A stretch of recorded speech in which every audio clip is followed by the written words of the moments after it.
While this might seem more like a business topic unrelated to the creative aspects of photography, I'd ask you to consider the implications of pursuing work as a professional versus maintaining an amateur status. Your choice is going to have a dramatic effect on your overall approach to photography. Now, we know that an amateur photographer is someone who photographs for the pure enjoyment of it. The word amateur doesn't have to denote a lack of talent or ability. It can simply mean someone who hasn't turned photography into a profession. Professional photographers, on the other hand, are using their cameras to earn a good portion of their income. A professional photographer is not just a skilled shooter.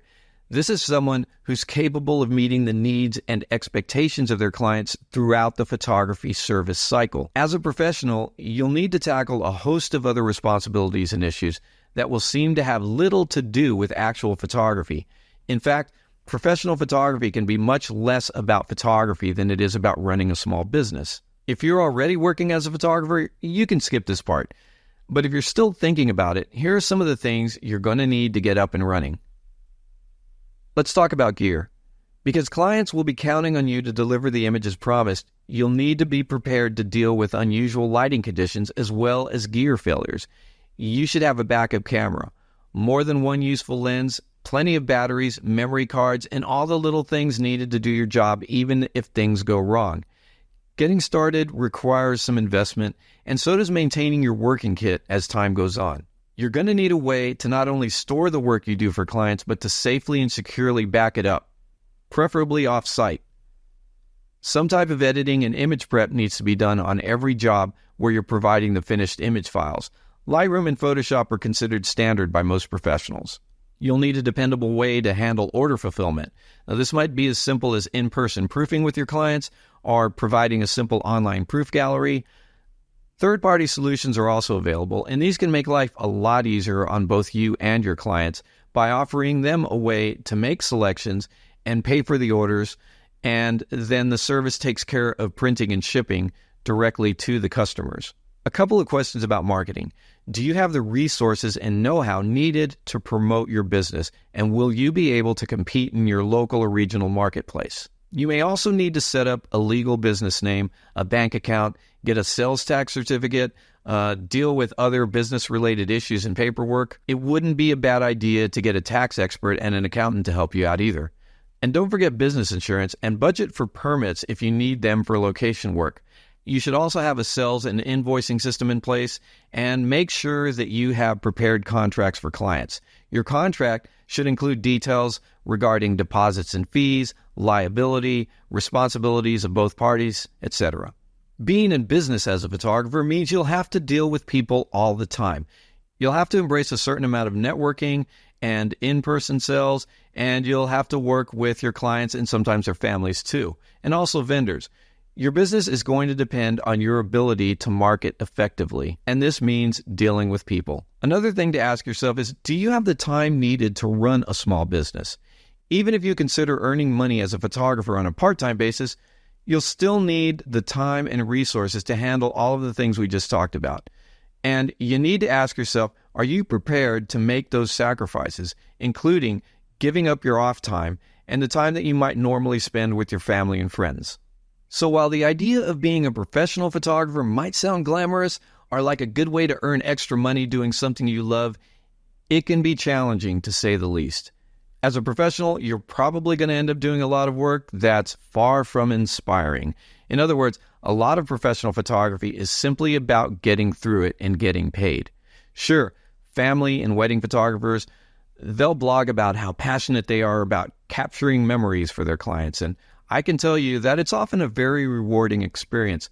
But remember that those blogs are also marketing tools. Get into the closed discussion boards where professionals really share their feelings about the challenges of doing that kind of work, and you're going to see a very different side of it. Professional photographers routinely vent about things like unreasonable clients and people who don't pay what they owe, legal troubles, copyright infringement issues by other photographers, and photos that are used or copied without permission by clients and their families. I mean, the list goes on.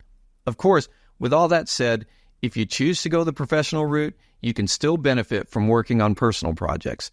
In fact, doing so is a great way to keep your commercial work fresh. The ideas and experience you gain from creative work will find their way into your paid work, which can really help differentiate you from your competitors. As a working photographer, it might be difficult to find the time and energy to do personal work, but you should really make the effort. The amateur photographer can avoid just about all of the business-related issues and requirements that we just covered. As an amateur, you're free to create your own work for yourself on your own terms in your own time. You can choose exactly who you want to photograph and in what manner. What could be better, and why would anyone not want to work like this? I think people tend to get caught up in the idea of going pro because they think it somehow legitimizes and validates their work. But there are a lot of professionals out there who do substandard work. So taking on the label and the responsibilities of professional photographer doesn't actually mean your work is any good. As a matter of fact, many amateurs and artists are creating amazing, inspired work and having a great time doing it. When other photographers ask me for advice about going pro, my answer is usually this: if you love photography, why turn it into a business?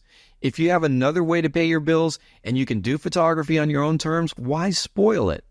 Especially where high-end, high-pressure photography is concerned, like wedding photography. I tell people that it's more about selling and dealing with people than it is about actual photography. It's for people who love the idea of running a small business as much as, or even more than, they love taking pictures.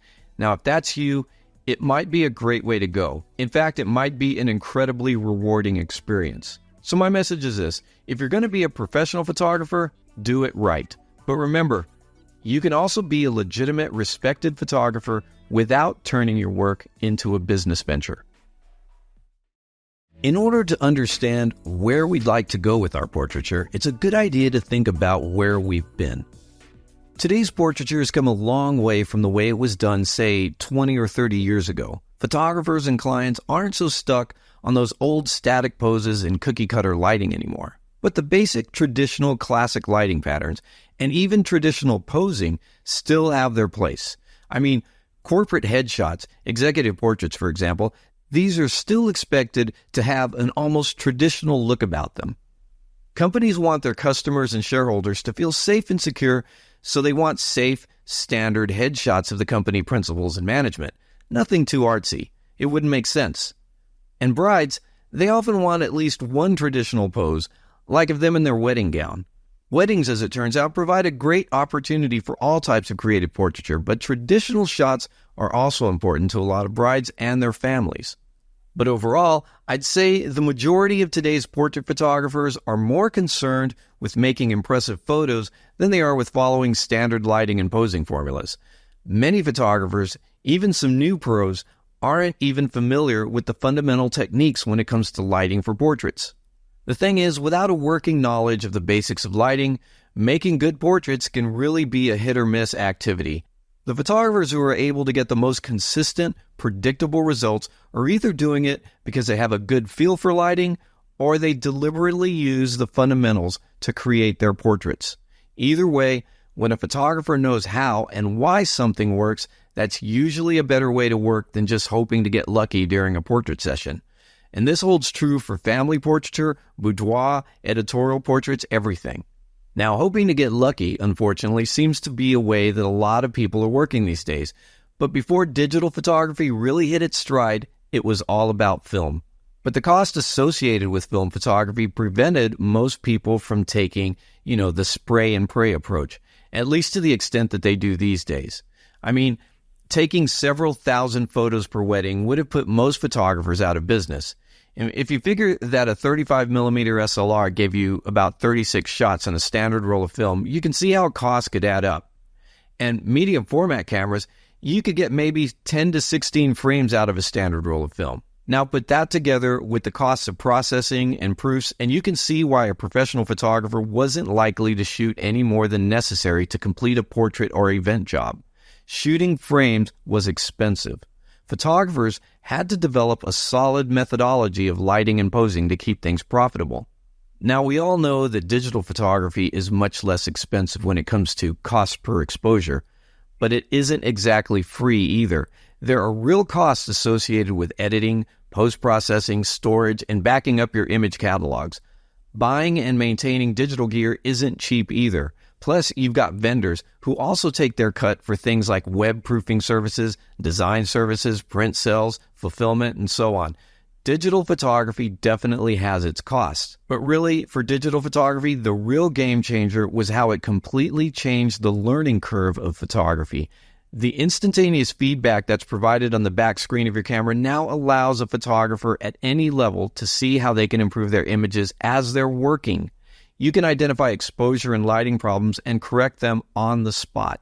Learning how to do these things in the days of film took so much trial and error and time and expense. It's no wonder why so many new photographers just gave up their dreams of going pro after just a few rolls of film. It's understandable why many of the old professional photographers, the guys who paid their dues in the days of film, are unhappy with the state of the contemporary portraiture market.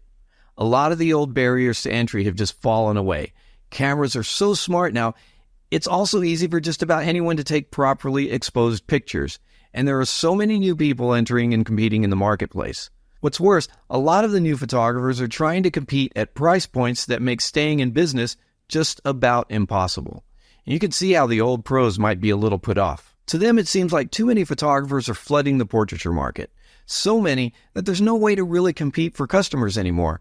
No way to compete and make money, at least. Photographers who understand how the business works will say that these new photographers often don't have the proper gear or technical ability or the business sense or even an understanding of customer needs. And in some cases, they're right. But really, it's always been that way. New photographers have to start somewhere. There's just a lot more of them out there now. So like it or not, that's the photography market we live with these days. If you want in and want to be successful, you're going to have to find a way to make it work for you. If you've already decided to become a professional, I'm sure you've looked around on the web, just to check out what some of the other photographers in your area are up to. Maybe you've noticed that some of their web portfolios just look amazing. Some more than others, but still impressive. Now, I know it can be tempting to try to build a portfolio that emulates the look and style of a photographer that you admire, or one that seems successful. In fact, I think so many photographers are sort of copying other photographers this way that potential clients will find no shortage of similar styles when they're looking for a photographer to hire. But here's the thing. With all of these photographers creating and presenting their images in just about the same way, how are customers deciding on which photographer to hire? If just about every photographer's work looks the same as the next guy, a potential customer is going to have to find some other way to make their hiring choice, and that's probably going to be price. Now, I know that some people actually hook customers with their incredibly attractive personality, but somebody like me, I don't have that fun, bubbly X factor that can win over clients. I have to actually rely on the quality of my work to get more work. And for the photographers who are producing the same kind of portraiture that everyone else is doing, they have to face the fact that they're competing mostly on price, not photography. And if you're like me, you didn't become a photographer to compete based on price. As photographers, we want to be in demand based on the merits of our skill and talent and creativity. We want to be hired because we bring something unique to the table, not because we're the cheapest option in our category. We want to be paid well for what we can do, hopefully because we're the only ones who can offer our special brand of photography. Now, if you feel this way and if you're not quite satisfied with the look of the work you've been doing, if you think that producing better and more unique work is a good thing, you're absolutely right. It's time to move past the idea of doing what everyone else is doing and move forward into your own creative space. And the truth is, the current portraiture market is filled with people who do nothing special, who produce the same tired work that everyone else does. But the good news is that all of this gives you the opportunity to really make your own mark. When you create and offer something unique and valuable and different from everyone else, you can find yourself way ahead of the game. In the next section, we'll start working with some real techniques to jumpstart your creative portraiture. It's easy to get caught up in trying to make images that meet with some common idea of what good photography is. I've noticed that many aspiring photographers attempt to emulate the images they see others post on internet photography discussion groups, for instance, taking for granted that those images represent the right way to do photography. And as a technical exercise, I think attempting to replicate the look of a given image can be very instructive. But as a practice, I think we need to avoid doing work that looks like someone else's. Most of us started off as amateur photographers. I mean, we simply loved to take pictures, of our friends and our family, of ourselves. But maybe you've found yourself in a different mindset as you've learned more about the craft. Looking for ways to improve, you discovered that there are these sophisticated techniques and tools that can be applied. And maybe you began to admire photographers who displayed a certain mastery over their skills and gear. Now, that's all good unless you fall into this trap of looking at those things, the craft work, as the end goal of your efforts, forgetting that the stories you tell with your images are what really matters. An amateur, or an amateur at heart, retains the type of enthusiasm and excitement for photography that's responsible for some of the best work out there. Now, I hope you learn to keep that fire alive, even if you do a lot of commercial and paid work. But how do you do that? You get back to having fun with your camera and the people in front of it. Make it a point to continually challenge your creativity. Take chances. Forget about being perfect and just go for it. There's a time and place for craftsmanship, but at your core, you should think of yourself as an artist. Now, in this section, we'll talk about ways to explore creative portraiture. I'll present different strategies as jumping off points and prompts. These are ways to quickly get your creative juices flowing. I'm a big believer in experimentation as it applies to the technical aspects of photography like lighting, ways to use the camera, and post-processing. But I think it's also important for photographers to push themselves creatively. You can certainly use an art project to develop a creative idea, but the opportunity to really use your imagination and push against the creative boundaries is always there. Fortunately, many of the people you ask to pose for you are going to be willing to play along with your ideas, no matter how off the wall they are. If they're confident that you know what you're doing, or they're inspired by your enthusiasm, they'll do it. If there's a reasonable chance that one of your ideas might actually turn into something interesting and have some artistic value, people tend to be up for it. If your current work is any indication of your willingness to push those boundaries, you'll find that many of the people who agree to work with you choose to do so based on those unconventional images. These are people who want to work with someone interesting and creative.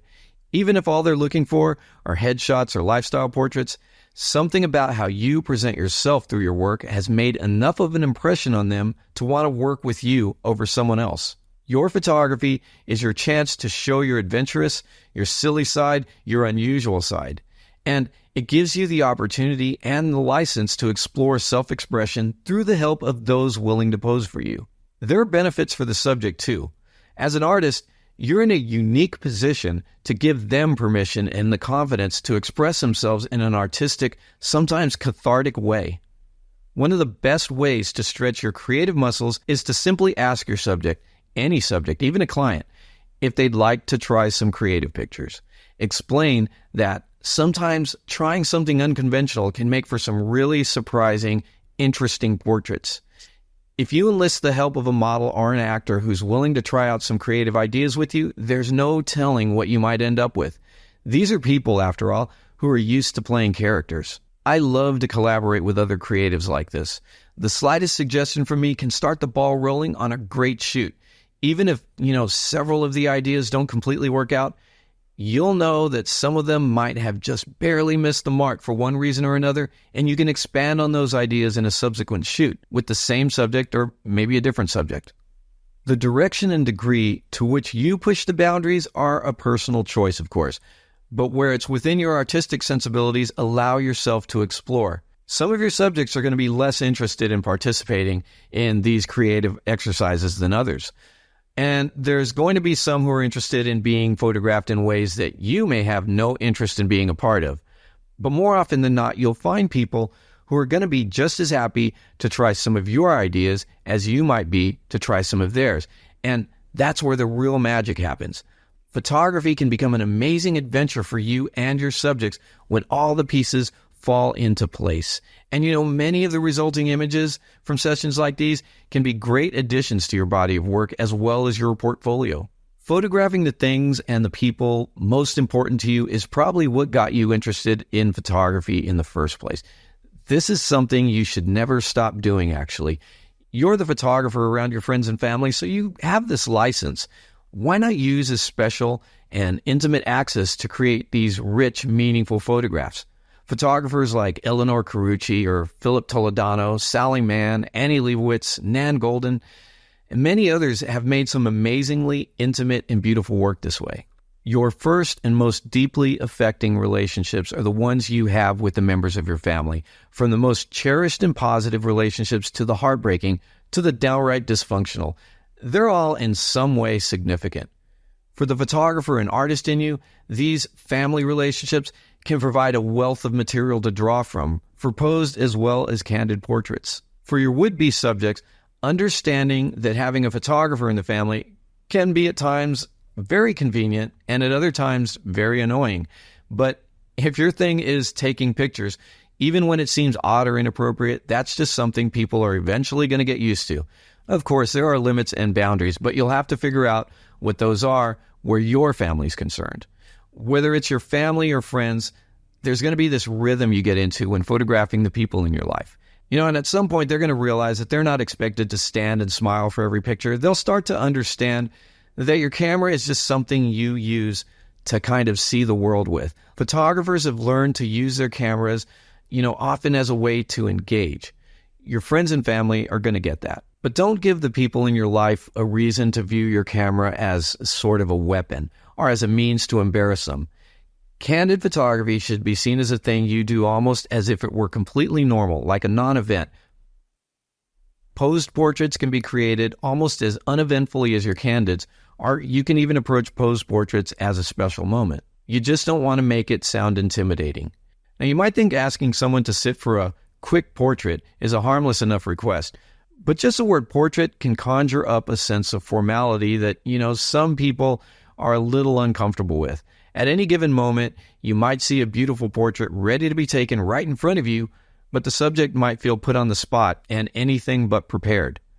See, the people who care for you know that photography is important to you, and they don't want to disappoint you with how they think that they're going to appear in your pictures.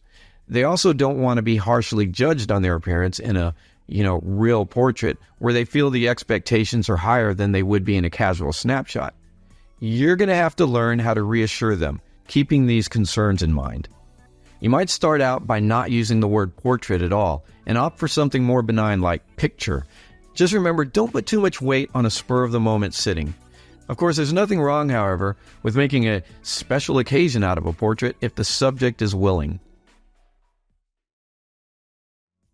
In this section, I'll introduce you to some of the techniques I've used in my creative portraiture. Now, I want you to think about how the classic lighting patterns play a role in these examples and when they seem not to. Now, these are just some of the ways I like to sort of break away from the typical ways of lighting and posing and post-processing. My goal is for you to understand the purpose and usefulness of techniques like these as ways to improve your creative portraiture. You'll see that portraiture doesn't have to fit into any preconceived ideas about what a good picture is. You're in the driver's seat and you're the one who decides what your portraiture is going to be. In order to get to a place where your subject is willing to trust you as a portrait artist, you've got to be willing to accept that role. You need to be confident in your ability to direct your subject and to communicate your ideas so that you can get what you need from them. And even if your subject is enthusiastic and willing to let you, realize your personal vision for their portrait, it's still your responsibility to guide them through that process. And that's what most of the following examples are about. People don't go through life with painted, say cheese smiles on their faces. Why should they always do that in pictures? Get your subject to just sit there and do nothing. Tell her to try to show absolutely no emotion and see what happens. The viewer of the portrait is going to see something in that moment that you decide to capture. Our faces and body language always say something about us, even when we're trying to hide our thoughts and feelings. Now, as with a lot of these examples, the way the image is actually perceived by the viewer is probably going to say just as much about them as it does about the subject. That's one of the things that make creative portraiture so interesting. When light floods in from all sides, portraits have an open feeling about them. After all, when there's no place to hide, it looks like nothing's hidden. But the people in pictures like these often look rather one-dimensional. Some might not even look like themselves. Throw fill light and lighting ratios out the window in favor of one dramatic light, and suddenly you're really working in a world of light and shadow, where each has an equally important role to play. The way light reveals and shadows conceal in portraits like these, the effects suggest a sense of dualism. There's a place for the light and the dark, for the openness and the hidden, for truth and secrets. Here, the viewer gets the sense that there is something not only being revealed as it comes out of the shadows, but also mysteriously unknown as the subject sort of teeters on the edge of darkness. There's a constant tension in photographs like these. It's almost as if the subject might slip completely out of the shadows or back into them. If you'd like to learn exactly how to set up your flash for portraits, including recommendations on the actual gear that I use, I highly recommend that you download my free guide, the 10-minute guide to off-camera flash. This is going to get you on the fast track to taking beautiful portraits with your flash. And this free bonus bundle also includes the very handy camera bag checklist, photo shoot notebook sheets, and a couple of model release templates that I use for my portrait shoots. Click the link in the video description below to get all of this for free. You know, digital cameras are capable of incredible resolution and low noise levels. Couple that with tack-sharp lenses, post-processing sharpening, and noise reduction software, add a little color boost, and you can produce some pretty crisp-looking or punchy images. But you wouldn't want to do that all the time. And as a matter of fact, people are nostalgic creatures who tend to romanticize the days of film and print. So much so that photographers, myself included, take steps to make their high-resolution digital images look more like low-res film photos. In the world of film, grain is a term used to describe noticeable specks or clumps in the negatives, often associated with high-speed film or certain processing techniques. It used to be just a fact of life, just characteristic of the medium. But in the digital world of imaging, we have noise, which is also associated with high-speed capture and low-light conditions. And you can see certain types of noise at higher ISO levels with most cameras. The funny thing is, it looks a lot like film grain. Personally, I love a little grain in my digital photos. Images with grain just look more authentic to me because I associate that look with film, texture, or just plain imperfection, which feels more real to me than digital perfection. Anyone who's familiar with the rule of thirds knows that placing your subject's face dead center and at a distance in a photograph is considered an example of poor composition. But like so many things in photography, rules are made to be broken. The reasons for considering the arrangement of visual elements in a photograph, or really any two-dimensional picture, involve creating interest and balance within the frame. By placing your subjects around the edges of the frame, you give your viewer's eyes reason to travel around the image, in and out from the subject. Now, not everyone who views your creative portraiture is going to agree with your approach when it comes to composition. Some people think that the definition of a good photo is one where the subject's face is dead center of the frame and everything is in focus. Where you place your subject's body, face, and eyes in a shot are personal choices, but I suggest you find interesting arrangements for these elements and not go on autopilot. Get some close-ups, get wide shots, tilt the camera, tell a story with the environment or with negative space.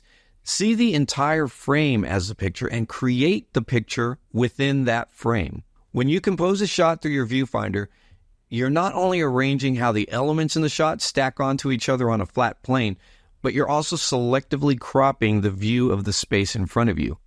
You know, you can compose your shot in post too. I find that exploring alternative compositional choices later in the image's life cycle through cropping is an enjoyable form of discovery. You know, a single shot may have different stories to tell. I'm always intrigued by the reaction I get when a woman flips through my portfolio and stops at this image. Oh, I really like this one. It's what I hear most often. When I first placed it in my portfolio, I thought it was somewhat of a, risky move. I wasn't quite sure how people, especially women, would react to what some might see as a clear example of objectification. I mean, this is a woman in lingerie, wearing heels, hand in an unusual placement, in an environment that says tacky right down to the fake leopard skin on the floor.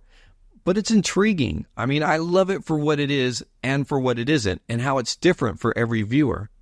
When I ask people why they like it, they usually just say, I don't know exactly. There's just something about it that's so interesting. And this was also the reaction I got from the model herself. Her reasons for liking the picture might have to do with the way it allows her to separate herself from the story, even though she knows it's really her in the shot. And other viewers might like it for the way it allows them to sort of place themselves into the story. None of the images in this set of examples reveal the faces of the subjects, but they're portraits nevertheless. And certainly the subjects themselves, as well as people familiar with them, are going to see the portraits as recognizable likenesses. Anyone else is going to see something or someone completely different in the shots, which is essentially true for any type of portraiture. A face, it says so much in a portrait, but so does posture and detail and action. The quiet parts of the story can sometimes be told more effectively when the obvious clues and overt messages are left out. I hope that one of the things you learn from this course is that you don't always have to conform to what's generally considered correct or acceptable in order to make outstanding portraits that tell the story you want to tell. Sometimes the best thing you can do is shoot without thought and capture a feeling and not just a photograph. Tell your subject you want to get some pictures of them moving, dancing, expressing themselves. As they move around, ride your shutter speed and take a look at the results as you shoot. When you find a speed that works best for the motion, take several shots without checking the previews. There's definitely going to be one or two shots in that sequence that are going to shine, and it can be lots of fun and freeing to work this way. Instead of having your subject do the same old pose, have them actually do something, anything, especially if it's interesting or unusual. Giving your subject something to think about other than posing is a great way to shift their focus from the camera. It also works wonders for self-conscious subjects and those getting frustrated with not knowing, what to do with their hands or overthinking their expressions. When you see something you like, simply ask them to keep doing it or to repeat the action. Like in this shot of Vanessa, I noticed she brought along a long piece of material that looked sort of like a scarf or a sash, and I asked her to show me what it was for, to sort of demonstrate how she might normally wear it. And as she was putting it around her head, I stopped her at one point and adjusted the turn of her head just slightly to capture this shot. The next image of Shelley and Drew came about during their engagement session. We were shooting romantic couple portraits on a farm and had the idea to do some silly situational setups in the work shed. They liked the idea and the sort of absurdity of two well-dressed people about to do some chainsaw work. These are really fun pictures to take. Musicians like Mark Stewart here, aside from being natural performers, usually have a guitar or some other instrument handy. Even if you don't ask them to, there's a good chance they're going to pick up their instrument during a photo shoot. Just go with it and learn from it. It's amazing how relaxed someone is when they're doing something they enjoy. Photographing people at work and at play are two really great ways to get good portraits. And while the action and props are in play, you should take the opportunity to selectively include and exclude them for variety. Like some of these will make outstanding shots simply because you've gotten the subject more comfortable and less in the posing frame of mind. Some of my favorite portraits are the ones that weren't supposed to be portraits at all. The moments in between the real shots are often unguarded and more relaxed. It's in these moments that you can find your subject's recognizable everyday self. This is a twist on candids that can result in some of the best portraits. As with most of the other examples, capturing shots when your subject isn't feeling under pressure to pose or perform for the camera is the goal. One trick I use is to tell them I need to do several test shots before we actually get started with the real pictures. This allows them to get used to the sound of the camera shutter and the light from the flash units firing if you're using flash. And while this is going on, I just make small talk and act nonchalant about, my series of test shots. I don't do this for too long because I don't want them to think there's a problem with getting the shot set up. During the course of the session, I'll stop in between a series of shots and say something like, "Oh, okay, let me set up for another shot." By then, they've gotten used to the lights and the sounds of the in-between shooting, and I'm free to get all the shots that I want. It might take a little practice to pull this off in a smooth manner, but it's going to be well worth the effort. And even if your subject sort of catches on to what you're doing, they'll likely appreciate it and play along. You're the one with the camera. And your subjects, especially the ones who are unsure about what to do when you're pointing your lens at them, they're craving some sort of direction from you. They want you to tell them what to do, what looks best, and they want some feedback on how they're doing. Sitting for a portrait is, in a sense, it's a performance. So direct the performance to create something unique. You and your subject can have fun making some images no one else would have thought of. Just ask them if they'd like to try shooting some photos as if they were acting out a movie scene. Very few people have turned me down on this offer. Most just say, okay, sure, let's try it. Now, if you're not the best at coming up with ideas on the spot, my suggestion is to have a couple of unusual or dramatic backstories ready before you try this with a subject. This would include, descriptions of characters and what they're doing, why they might be doing it. Maybe think of a character from a classic story or movie and build your idea around that. The idea for the scene doesn't have to be highly detailed or make much sense. The goal is simply to end up with an interesting portrait. If your subject is creative, they might want to contribute to the idea, which can make things way more interesting. Try for something that will push your subject in a new direction they don't mind going. Let them push the envelope. Some people are going to surprise you with their ideas, and they tend to give you more to work with once they realize that they can. Some subjects have embraced and extended some very silly ideas of mine and helped me turn them into pictures I never would have thought of on my own. When we look at a sculpture, we walk around it and we look at it from all different sides to view the detail. Why not do the same with your subject? There are so many details just waiting to be captured. And it only takes a little practice to start seeing your subjects as something more than their facial expressions. People come in all shapes and sizes, so why not celebrate the physical qualities that make them who they are? Some people have what are generally regarded as good profiles or attractive physiques, making some shots an easy call. But I've seen beautiful profile portraits of people with large noses, and I've shot sexy, revealing images featuring mature or larger women. Leave the preconceptions behind when your subject is in front of you. Notice what's unique about them and bring it to light. The things that make us different make us interesting. Now, this is not to say that the only portrait choices to make when trying to find something special have to do with bucking contemporary notions of beauty. If your subject has a beautiful face or a beautiful body, you should absolutely celebrate that too. When I photograph a band for promotional or editorial purposes, one of the first things that comes to mind is how much I don't want the shot to look like other photos I've seen them in. So after I get the standard shots out of the way, the safe shots that some editors and publicists like, I quickly move into creative mode. Sometimes I'll have them act out a crazy scene or do anything else to get something unusual out of the group. And the idea behind this technique is to get everyone doing something a little different. This applies to any type of group, not just bands. Even when I'm photographing a group, I want the viewer to see a set of individuals too. Setting up a shot this way also puts several points of interest in a photo. It's like multiple portraits in a single frame. For this shot of the black and white years, I asked one of the members to draw some pictures using the coloring markers and paper I brought with me to the shoot for this purpose. I told the others to just sit around the room and relax. What I got was a strange mix of what looks like a behind-the-scenes candid and a setup shot. And Freckles the dog just makes the shot that much better. This photo of the Dolly Rots was taken backstage at one of their shows, and it was a casual grab shot that I took prior to our actual photo shoot. And here, each member was just doing their own thing, but I asked them to sit together on the couch so I could get them all in the same shot. One of the hardest things about being in front of a camera is feeling self-conscious. When your subject's overly concerned with how she'll appear in her pictures, she's probably going to come across as uncomfortable. And what's worse is that she'll be aware of this and it can kind of snowball as the shoot progresses. A quick game changer is to get her out of her own skin and allow her to slip into a fun character via some change in appearance. So many women have told me how simply putting on a wig completely changed their feelings about being photographed, saying things like, "After I put the wig on, I felt like a different person, less inhibited. It was fun." Makeup and costumes will often do the trick, but wigs have a special magic.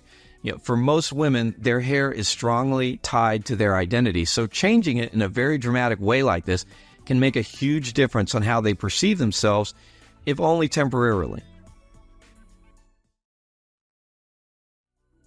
We've talked about how important it is to know where standard and traditional portraiture came from and how they're the basis for what we do as portrait photographers. We've also explored creative portraiture that breaks away from standard headshots, moving toward more artistic images. This course is about looking at yourself and your work differently, seeing yourself as a portrait artist, and producing the type of work that stands apart from the crowd. This isn't something that's going to happen overnight. It takes time. but it also takes work and dedication. And if you stick with it, over time, you'll start to see that you're building something unique. You'll start to realize that your photography isn't just about doing individual shoots and hoping for the best. It's about something bigger. What I'm talking about is your body of work. When I use the term body of work, I'm not talking about a project. I'm talking about your work over time, over years, hopefully decades. This is your life as an artist, mapped out in images. Your body of work is being created whether you like it or not. All of your best work from each stage of your development, including some of your earlier and less important images, make up your entire body of work. This is an overall story of who you are as a photographer. It's your story as an artist, and depending on how much your photography is intertwined with your life, it may be the story of you as a person too.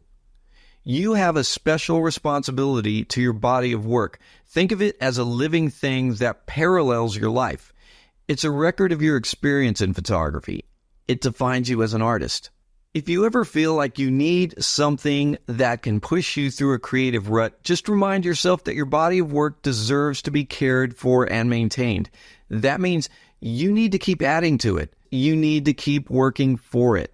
In this way, your body of work serves as a way to motivate you, to encourage you to keep moving forward. Your overall portfolio is a statement. It's your way of telling people who you are as a photographer. Unlike your body of work, your portfolio is a showcase of your selected work, and it's often the basis for someone's decision to work with you. Your portfolio shouldn't be a huge collection of good photos, but a concise showcase representing the quality and style of the work you can offer. Sometimes you'll want to pull together a specially edited collection of images targeted to a specific client or editor, and this is often a good idea when a general portfolio isn't appropriate. But for the most part, your general portfolio should be the best representation of your work and vision. Now, there are a lot of ways to share your images these days. So many places to post your images up online. It can feel a little weird to think about having one defining portfolio.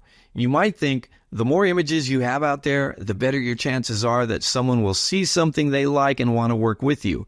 And I think there's some truth to that argument. But I also think that there should be some way to clearly differentiate your ongoing work from your best work. There should be some way to share as much of your photography as you want to share while still maintaining a clearly defined portfolio so others know what you consider your best current work. In a similar way to your body of work, the real power of your portfolio is going to be its ability to push you forward as you build and improve on it. When you're reaching for images that are worthy of being labeled your best work, it forces you to stretch your creativity and your skill set. For some people, getting paid for doing the same shots over and over again, just with different faces, might be enough. But I'm guessing you want more from yourself as a portrait photographer, and you know your best work is yet to come, so you keep looking for ways to stretch your creativity and to improve. If you're a professional photographer, you need to earn a living, and clients will often expect you to reproduce some of what you show, and that's fine.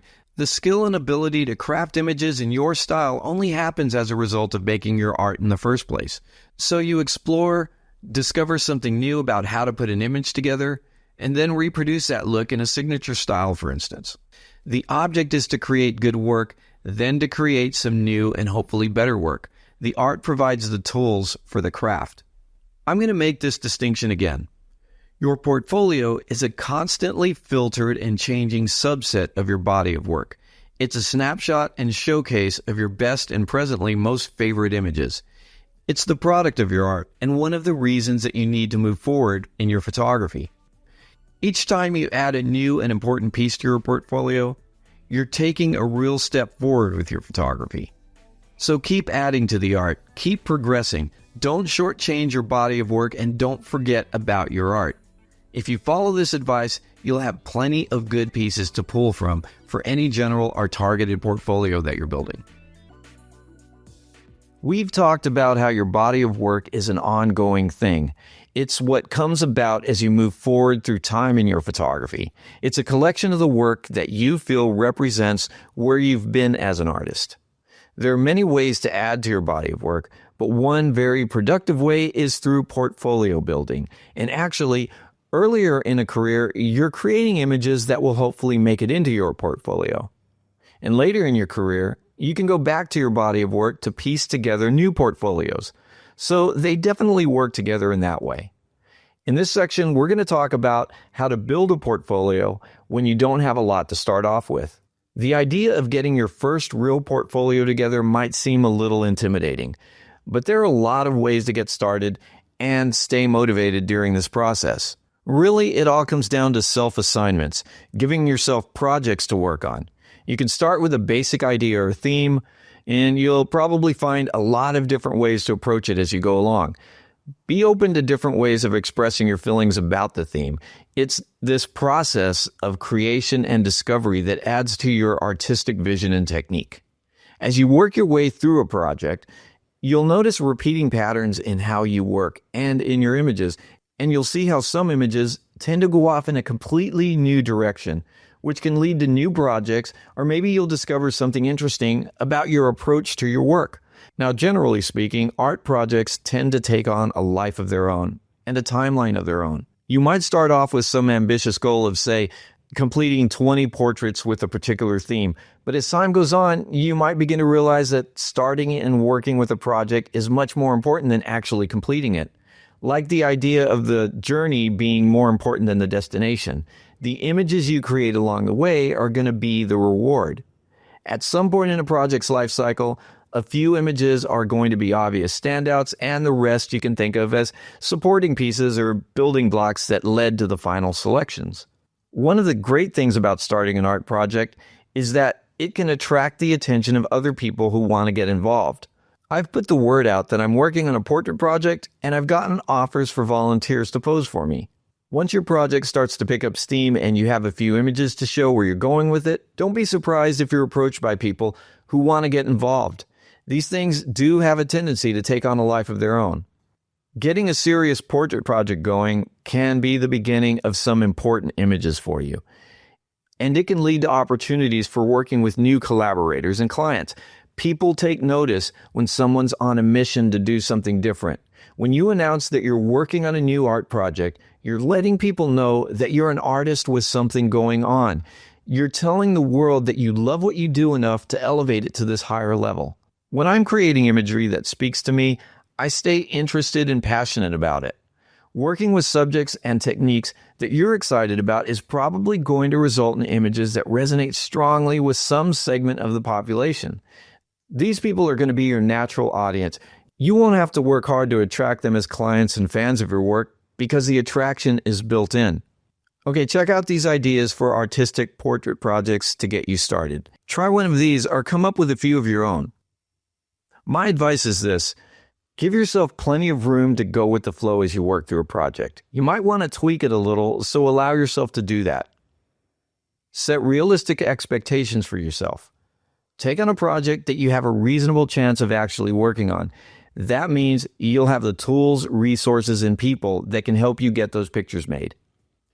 Get the word out and show some of the better work coming out of your project at the early stages if you need help from people to keep going, or if you want to attract the attention of other people to model for you. Getting family and friends to pose for you can be a great way to get your portfolio building project off the ground, but eventually you'll probably want to work with professional or aspiring models, especially if you have a certain look you're going for. And we're going to talk about finding and working with models in the next section. If you'd like to learn exactly how to set up your flash for portraits, including recommendations on the actual gear that I use, I highly recommend that you download my free guide, the 10-minute guide to off-camera flash. This is going to get you on the fast track to taking beautiful portraits with your flash. And this free bonus bundle also includes the very handy camera bag checklist, photo shoot notebook sheets, and a couple of model release templates that I use for my portrait shoots. Click the link in the video description below to get all of this for free. Maybe you got into photography when you realized how much fun it was to take pictures of your family and friends. Of course, at some point, you became interested in doing more serious portraiture. You probably became more aware of things like composition, lighting, exposure, and the arrangement of people and faces within the frame. You've probably always loved taking pictures of people, but you became a photographer when, for you, the actual photograph became just as important. So in some ways, the photographs are what you're really after. But you also know it can't hurt to have a great subject posing for you. Most working portrait photographers don't have the luxury of being able to pick and choose their subjects. I mean, who you photograph depends on who hires you. Some of your customers are naturally going to shine in front of the camera, and some not so much. But we do the best job we can with whatever we have to work with. That's part of the adventure, and it's how we pay the bills. It's a great day when you get a customer with an amazing look and the shoot just results in incredible photos and you can't wait to share them. But that doesn't always happen. So to turn the odds in your favor and to work with great people willing to help you realize your vision for an image and not just do shots for their needs, it's up to you to find the right people for your projects. They're out there, you just have to know where to look. Working with models definitely has its advantages. It allows you to bring your creative ideas to a shoot while working with someone who's probably better in front of the camera than the average person. Now, if the model's hired you or you've hired the model, one of you is working for the other person to get the pictures they need. But there are some model photographer arrangements where each works to help the other achieve certain goals. In these cases, agreements are made where you exchange services instead of money. Usually the model gets photos in exchange for posing for you. And actually, I find I meet some of my best subjects this way. Finding models willing to be paid for their services is pretty straightforward. Go onto a site like Model Mayhem, set up a casting call, and you're going to get plenty of models willing to show up. For now, let's focus our discussion on how to find people willing to be photographed on a trade basis, where money doesn't change hands. In this case, for me, the goal isn't to save money on model fees. It's just that sometimes the most creative and collaborative subjects are people who are actually interested in helping you create art, where they can feel engaged in the process and be featured as the subject of your work. Now, professional models are, by definition, in it to make money, but sometimes it's the strength of a photographer's work and the promise of outstanding images that's the big draw. The easiest way to find someone to pose for you is to look for people who are actively seeking the services of a photographer. If you seem to know what you're doing and you're willing to do it without charging a fee, there are plenty of people who will be happy to pose for you. Usually all they want in exchange are some good pictures of themselves. We're talking about aspiring models, actors, musicians, anyone in need of new or better pictures for promotional purposes. And there are also people who just want some nice photos of themselves, especially if they don't have to pay for them. If you can make it happen, trading services in order to build your portfolio is a smart thing to do. For you, you earn an opportunity to experiment, to work on your technique, to create something of your own vision, and to make pictures that showcase your style and abilities. And your model gets some pictures from the shoot for her own use. I usually provide a generous number of images, some of them retouched, for a model's personal and promotional use. My written agreement with her specifies that she's allowed to share the images freely with family and friends, online and otherwise. She's also free to use them for promotional purposes if that's what she wants to do. The only thing she's not allowed to do is sell or make money directly off the images without permission. This type of trade for services is usually referred to as TFP, and depending on who you ask, TFP can stand for trade for print or time for print.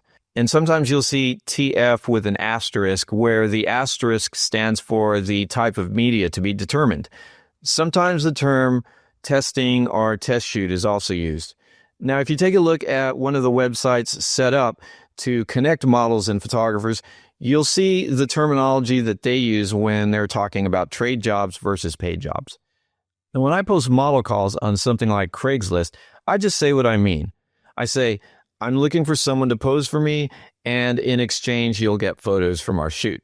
But if you haven't caught on by now, it's all very simple. One person provides the services of a model, the other provides the services and products of a photographer.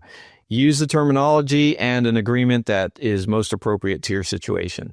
Now, there's also the option of paying your subject to pose for you. And depending on the agreement, you don't need to provide the model with any images for her own use, since her compensation is in the form of money. This is something you'll have to work out with the model. But really, there are all types of agreements you can explore with regard to compensation for services. So where do you find people who are going to be willing to pose for you? Well, like I talked about before, you can try online networking sites like Model Mayhem.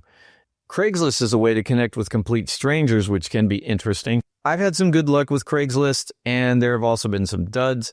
But I'd say for the most part, the good subjects I've found on Craigslist have made up for the not-so-good ones. You can also use social networking sites like Facebook to put the word out to a more known group of people, namely your friends and friends of friends. When you post that you'd like volunteers to help you with a photo project, you're likely to get some response. Even if people don't know you personally, there's a little more familiarity there and less of the unknown factor that can make some people apprehensive. I'll sometimes look to my Facebook friends' list of friends to see if any of the people they know might be good candidates for photos and projects at some point. And if I find some people that seem to have a good look or adventurous attitude, I'll send them a friend request, and eventually I might contact them directly to ask if they'd consider posing for me. This strategy has actually worked pretty well for me in the past. Of course, I've always liked the direct approach too. If you know someone who might make a good portrait subject, why not just ask them if they'd like to pose for you? If you're shy, I know this is not the easiest thing in the world to do, but if your approach is sincere, you'll find that some people are into it and they'll be happy if they can just get some pictures out of the deal. Okay, we've talked about ways to find people to pose for you, but now let's talk about what you should look for in a potential model. For one reason or another, not everyone is going to be right for you. Some people are great in front of the camera and some just aren't. The best advice I can give is for you to maximize on your chances for several great shots to choose from by developing a good working relationship with a model. Good rapport can carry over and build a foundation for even better photos in future projects. Okay, now here's a kind of brutally honest list regarding good and poor subjects. A good subject is often expressive. They've got a willingness to show or portray a range of emotions. They're also confident. They've got a belief in their own ability to look good for the camera. They might be described as adventurous, so they've got an enthusiasm for unconventional ideas. Really great subjects are often creative. They understand the creative process and want to help you with your creative process. It really helps if they're in some way attractive or visually interesting, and good subjects are often extroverts who like to communicate and be seen. A poor subject is naturally just uncomfortable in front of the camera. It's hard to get them to play the part. They're probably self-conscious, and I can tell you it's really hard to work with someone who's overthinking their expressions and their poses. It's also pretty hard to work with somebody who is distrusting. These are people who have a hard time giving up to the process or opening up to the photographer. Some people are just uninteresting as far as the camera is concerned. Now, I realize this sounds like a harsh statement, but it's just the truth. Beautiful, attractive, or otherwise unique or interesting people make for more visually appealing images. It's important to work with good subjects because they tend to give you more opportunities for better pictures. Another thing to realize is that it's easy to agree to do a photo shoot, but it can really end up costing you in terms of time, money, and energy. If you're not careful with selecting your model, you'll end up with little to show for it. Being nice and agreeing to a quick photo shoot with someone you're pretty sure isn't the best subject for your needs could eat up several hours of your time trying to make it all work. And this includes everything from organizing the shoot to trying to salvage images during editing. My advice: work with good models and positive people as often as possible. Whether your portrait subject is a model or a client, it's really important to get them excited and on board with your ideas for a shoot. Your subject's confidence and enthusiasm are key ingredients for a successful shoot. Getting your subject on board like this isn't always necessary, but it can definitely make a difference to turn a portrait subject into a creative partner who shares your goals for the images you're making. Successful portrait photography is just as much about psychology as it is about using your camera. Now, one thing I like to do is prepare a set of reference images that help communicate my ideas for a look and feel that I'm going for. If you're doing this, you can gather images from any source, and that means magazines, websites, or even your own work, and show them to your subject. Maybe one of the images contains an element or a style that helps explain a feeling you're trying to evoke. Another image might help describe a look or a pose that comes close to the idea that you'd like to try. When you're dealing with clients, A set of reference images like this is a good way to zero in on the type of shots that they're looking for, and it's also a good way to know what type of shots they're trying to avoid. Another technique to use with models and customers is to communicate ideas for the look and feel of the images using simple adjectives. I like to use non-photographic terms, especially with customers, to communicate a sense of what the pictures should look like when finished. For example, I ask my boudoir clients to tell me what words they'd use to describe how their photos should look. I give them a list that includes words like coy, strong, playful, sultry, sophisticated, and ask them to pick the ones that match up to what they're looking for. Now, it's always best to talk over ideas and to find out if your subject's comfortable with the looks you want to portray. If your pictures are going to be a little risque or feature nudity, for instance, you're going to want to make sure that your subject's on board before you get started with the shoot. Also, ask your subject to share any ideas they might have too. I can't tell you how many times that I've been pleasantly surprised by the ideas that my models and clients sometimes come up with. Someone you might have pegged as very conservative or traditional might suddenly come up with a very off-the-wall idea that just turns out amazingly well. I love surprises like this. Photography has a way of giving people permission to express themselves in ways they probably wouldn't anywhere else.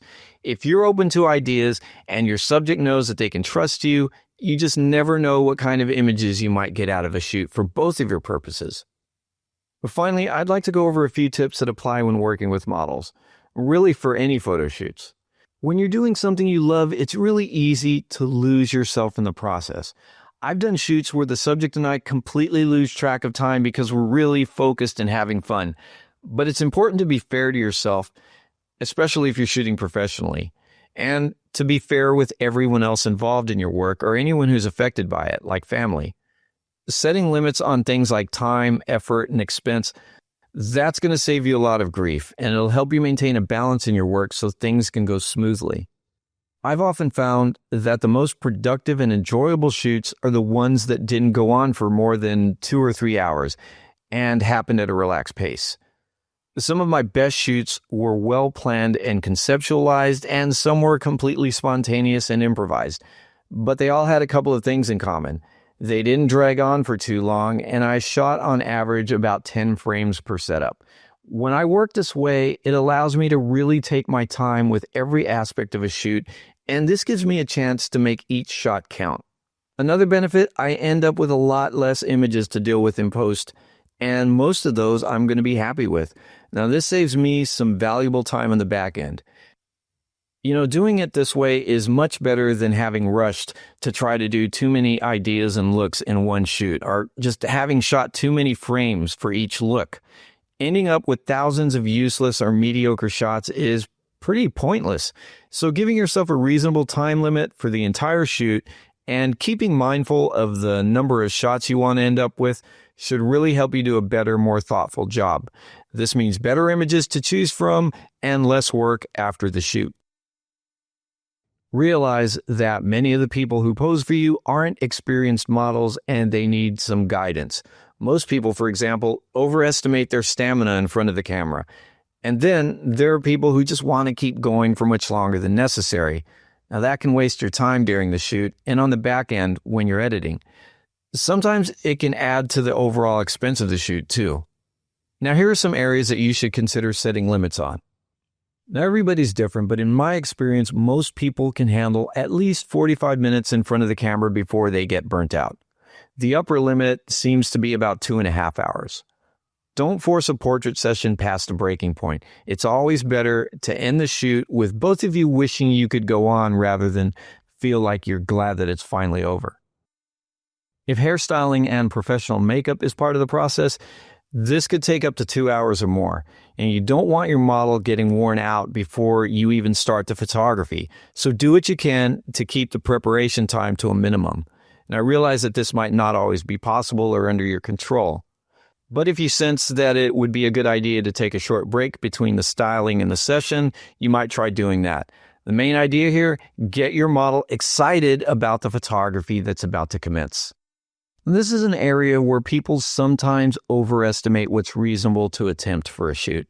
Your subject might bring several outfits with her, hoping that she can get photographed quickly in each one, but she's probably not experienced enough with photo shoots to realize that more goes into getting a variety of shots than just changing outfits. Okay, let's say you're doing a 2-hour shoot and 4 distinct looks. With an average time of 15 minutes for each change, that leaves you with only about 15 minutes to shoot each look. If you want to try more than a couple of poses, perspectives, and possibly even some lighting changes for each outfit, that doesn't really leave you much time to work with. So really, it all comes down to managing time and energy. I've had editorial jobs and paying customers who just want to keep a shoot going over many hours and sometimes several locations for one reason or another. Now, I always try to make a shoot fun, but sometimes I guess it's just so much fun that the subjects just don't want to see it end. And this can be a big problem for a number of reasons, but let's just say that there's a point in time when the productive period of a shoot comes to an end, and anything after that is really just a waste of time and money. It's really a good idea for everyone involved to agree on the time and duration of the shoot before the actual shoot date. Just make it clear to them that you've got to be finished by a certain time, so they know that any delays in arriving or with the hair and makeup are going to cut into the photography time. Most people are going to set aside enough time to make sure that they're ready, on time, and available for as long as you feel is necessary to get the pictures done right. But you should protect yourself from the ones who are less considerate of your time by making it clear that that time is limited. Every medium has its materials and fundamental techniques. An artist first learns to use these basic tools and develop the rudimentary skills in the hopes of someday creating work that fully realizes their vision. If a painter, sculptor, or musician were to skip several steps and fail to grasp the foundations of their art, they might be able to create a limited number of interesting pieces, but those naive works would eventually lose their appeal. With the possible exception of the rare genius, stronger skills usually win out in the long run. Now, I realize this sounds like overly simplistic advice, but most people who own cameras really know very little about how to use them.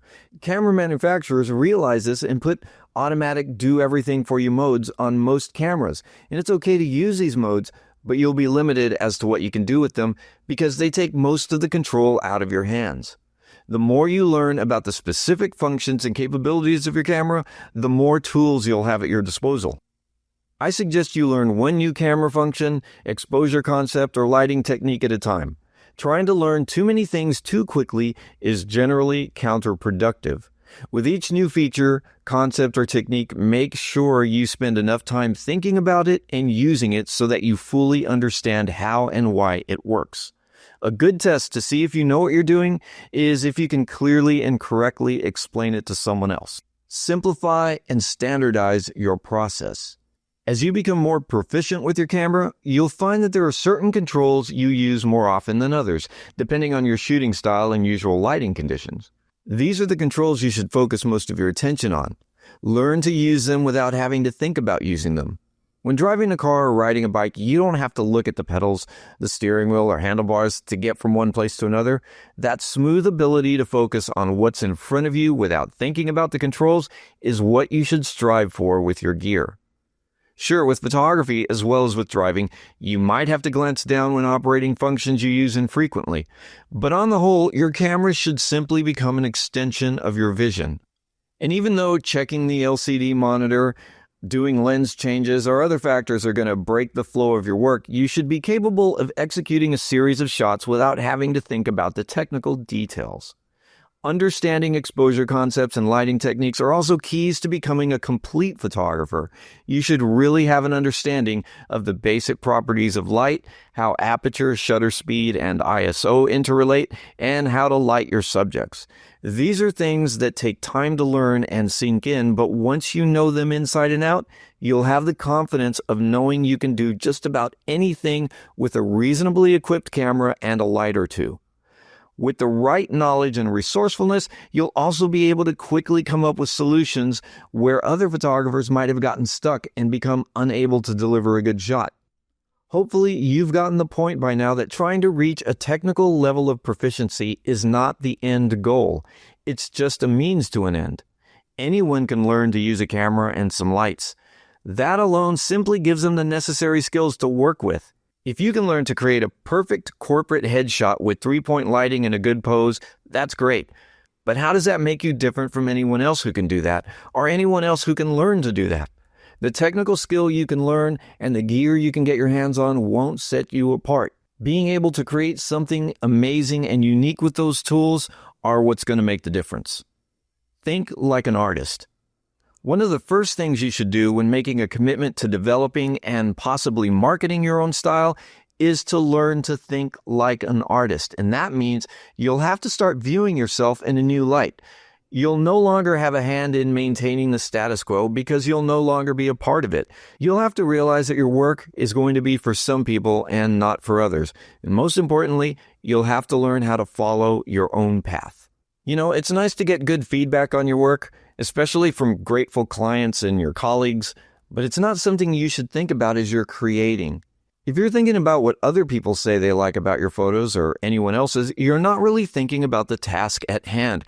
You're not fully focused on your work, and it's going to show.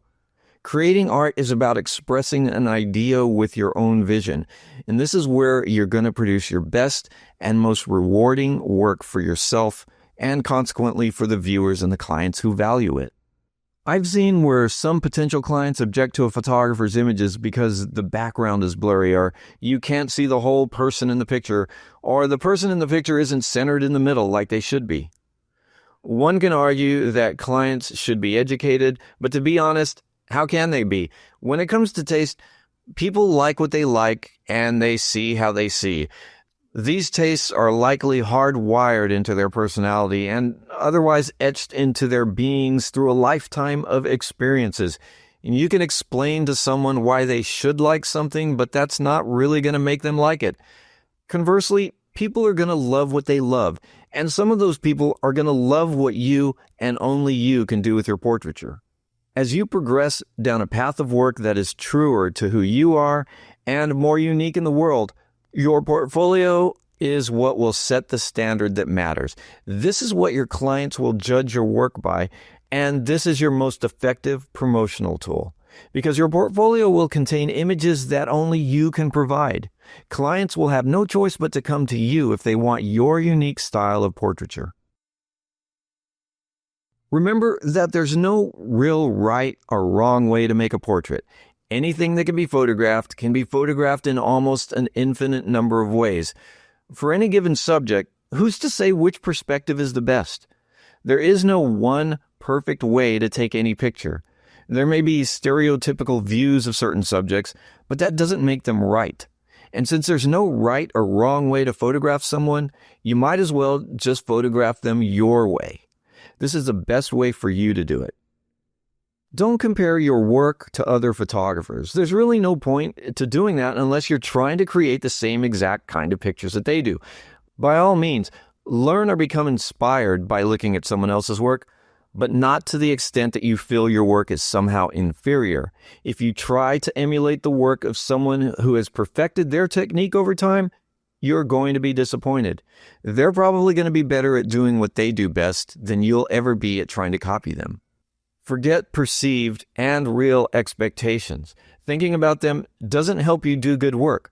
For one thing, most people aren't as concerned with your photography as you are. You take great pictures, big deal. And the people who have certain expectations where your work is concerned, like paying customers, should only expect you to do your thing. That's it. Let them know that in one way or another. They are paying you to produce portraiture the way you produce portraiture. If they want pictures that look like someone else's, they need to go to that other photographer. Your vision, your style. You know, when young musicians first learn to play an instrument, say an electric guitar, they usually begin by trying to emulate someone they admire. This is often true with photographers too. The attempt to reproduce the work of a respected artist or craftsman is a great way to learn, and it's fun. Eventually, though, the guitarist wants to learn how to play his own music and express his own feelings. Likewise, a photographer might want to express their own vision. It only makes sense that a photographer would want to create images that actually represent their personal vision, their own way of looking at life and people. Being one of thousands of photographers to copy the latest look isn't going to cut it. But how do you find your own unique expression? Style, voice, vision, these are all things that actually reveal themselves over time. They show up as a consistency in a series or a body of work. They might show up unannounced or somehow be prodded along, but keep working and developing your ideas along new paths and things are going to happen. A photographer may have several distinct styles in development at a given time, or just one. Whether creating a new look is a deliberate effort or something that is happening seemingly on its own, you might have to make several attempts over weeks or even years to get a look or technique to work out just the way you want it to. That doesn't mean your first attempts aren't going to be good, but they're definitely going to be a part of the process of fine-tuning. You'll have to make those images in order to get to the next images, and eventually you'll either find what you're looking for or it's going to find you. And because you've put the work into it, you'll know how to reproduce your look on demand. You'll be able to call it a personal style and apply it to a series of images or provide it consistently to clients who come to you for that look. It'll be a great tool for you. Finding your personal vision, identifying your unique style, using your own voice, these aren't things you just say and then do. This is a process and it never ends. Your view of the world changes over time and your expression of it does too. Not from week to week, but certainly as the years go by. The most important thing you can do is just keep working and learning from your work. If you're worried about finding your personal vision or style, just keep going. It's going to show up and you'll see it if you're paying attention. Now I'll leave you with this. Be a real artist with your camera, and people who want a real artist will come to you. Achieving this goal might take a while, and you've got to be patient. Your personal vision and style will shine through if you allow them to. Know the rules, break the rules. Go against the grain. Do the great portraiture that you're capable of. If you'd like to learn exactly how to set up your flash for portraits, including recommendations on the actual gear that I use, I highly recommend that you download my free guide, the 10-minute guide to off-camera flash. This is going to get you on the fast track to taking beautiful portraits with your flash. And this free bonus bundle also includes the very handy camera bag checklist, photo shoot notebook sheets, and a couple of model release templates that I use for my portrait shoots. Click the link in the video description below to get all of this for free.